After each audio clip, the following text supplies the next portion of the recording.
हाय प्यारे बच्चों, मैं रविंद्र बिथबायो आप लोगों को कक्षा 11 का जीव विज्ञान आज सामान्य क्वेश्चन पढ़ाऊंगा। प्यारे बच्चों ध्यान से इन प्रश्नों को समझना। तो आइए बच्चों, आप लोगों को जो है पहला क्वेश्चन बताते हैं आपको क्या कौन सा है। तो ग्लूकोज का सूत्र क्या है ना? तो ग्लूकोज का सूत्र सब लोगों को पता है ना? क्या है? C6H12O6। पहला आंसर ये हो गया। ग्लूकोज का ये सूत्र है। और दूसरा यहाँ क्वेश्चन है आपका, डीएनए का पूरा नाम लिखिए ना। तो डीएनए का पूरा नाम क्या है? Deoxyribonucleic acid. डीऑक्सीराइबोन्यूक्लिक अम्ल या एसिड, इंग्लिश में एसिड ही कहेंगे, हिंदी में अम्ल। ये डीएनए का पूरा नाम है। तीसरा क्वेश्चन है सरसों का वैज्ञानिक नाम। तो सरसों का आप लोग जान रहे हैं, शिवानी कह रही है कि सरसों का वैज्ञानिक नाम क्या क्या है। तो एक तो जो हम लोग उगाते हैं उसको सरसों का वैज्ञानिक नाम है ब्रेसिका निग्रो। और दूसरा क्या है? ब्रेसिका कंपैट्रिक्स, वो पीली वाली है। पहला हम लोग जो सामान्य रूप से उगाते हैं वो ब्रेसिका निग्रो है, और पीली वाली का नाम ब्रेसिका कंपैट्रिक्स है। नाम उसका जी।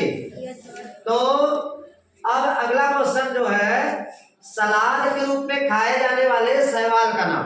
जहां पर हरी सब्जियां नहीं होती है, टमाटर नहीं उपलब्ध है, प्याज नहीं उपलब्ध है, जैसे जापान में, तो अल्वा नामक शैवाल को, किसको? अल्वा। जी, अल्वा नामक शैवाल को जापान के लोग सलाद के रूप में ग्रहण करते हैं।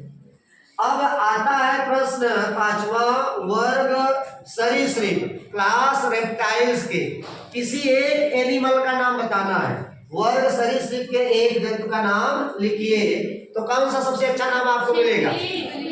जो घरों में रहती है, छिपकली, और जो दुनिया से गायब हो गया डायनासोर, ये या मीनाक्षी जी का ना सर्प, ये सब जो है वर्ग सरीसृप के हैं। अगला क्वेश्चन लघुत्तरी में है, क्वेश्चन नंबर 6। लवक क्या है, ये कितने प्रकार के होते हैं? तो लवक जानते हैं कि इसको प्लाज्मिड कहा जाता है। प्रियांशी, लवक जानती हो किसे कहते हैं? तो बच्चों, पेड़ पौधों के अंदर कुछ रंजक या पिगमेंट पाए जाते हैं, कलरफुल कण पाए जाते हैं, इन्हीं को लवक कहते हैं ना।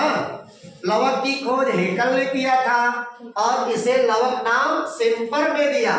लवक होते हैं 3 टाइप्स के, 3 प्रकार के। पहला है आपका क्लोरोप्लास्ट, और दूसरा है क्रोमोप्लास्ट, और तीसरा है ल्यूकोप्लास्ट। तो ये आंसर हो गया लवक क्या है या कितने प्रकार के होते हैं। सातवां है सजीवों के 2 लक्षण बताइए।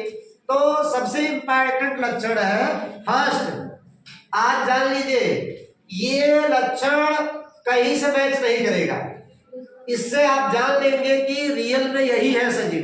पहला है सजीवों के आकार निश्चित होते हैं, सजीवों के आकार निश्चित होते हैं। और दूसरा बच्चों वेरी वेरी मोस्ट इंपॉर्टेंट लक्षण है, सजीवों में वृद्धि होती। ये दो जो इंपॉर्टेंट लक्षण है ये सजीवों के। बहुत सारे लक्षण है, सजीव में पाचन होता है, सजीव में पोषण होता है, सजीव में उत्सर्जन होता है, सजीव गति करते हैं, सजीव श्वसन करते हैं, सजीव अपने जैसे संतान उत्पन्न करते हैं। लेकिन जो ये जो लक्षण है, भ्रांतियां जो कभी कभी होती है कि कोई पन्नी में हम लोग कोई कागज में वायु भर दिए और छोड़ दिए, गुब्बारे से हवा निकल गया, तो उसको हम श्वसन कह देंगे। तो आकार जिसका निश्चित हो और जिसमें वृद्धि होती है उसे कहते हैं सजीव। अगला बच्चों है क्वेश्चन नंबर 8, प्रोकैरियोटिक और यूकैरियोटिक कोशिका में अंतर। तो प्रोकैरियोटिक और यूकैरियोटिक कोशिका में अंतर बच्चों यहाँ ध्यान दीजिए। प्रोकैरियोटिक कोशिका की कोशिका भित्ति पतली होती है। कैसी होती है? पतली होती है। यूकैरियोटिक कोशिका की कोशिका भित्ति मोटी होती है। प्रोकैरियोटिक कोशिका के अंदर जो केंद्रक पाया जाता है वो अविकसित होता है, अल्प विकसित होता है ना, सुव्यवस्थित नहीं होता है। तो इस प्रकार से हम कह सकते हैं प्रोकैरियोटिक कोशिका के अंदर सुव्यवस्थित केंद्रक नहीं पाया जाता है, जबकि यूकैरियोटिक कोशिका के अंदर सुव्यवस्थित केंद्रक पाया जाता है। अगला क्वेश्चन है क्वेश्चन नंबर 9 ना, किरण बताएंगी कार्बोहाइड्रेट के स्रोत क्या क्या है। क्या क्या है किरण जी? कार्बोहाइड्रेट के स्रोत आपके अनुसार गेहूं है, चावल है ना, आलू है, गुड़ है, गन्ना है, चीनी है, ये कार्बोहाइड्रेट के स्रोत है। तो ज्वार बाजरा गेहूं चावल हम लोग खाते हैं वो कार्बोहाइड्रेट के स्रोत हैं।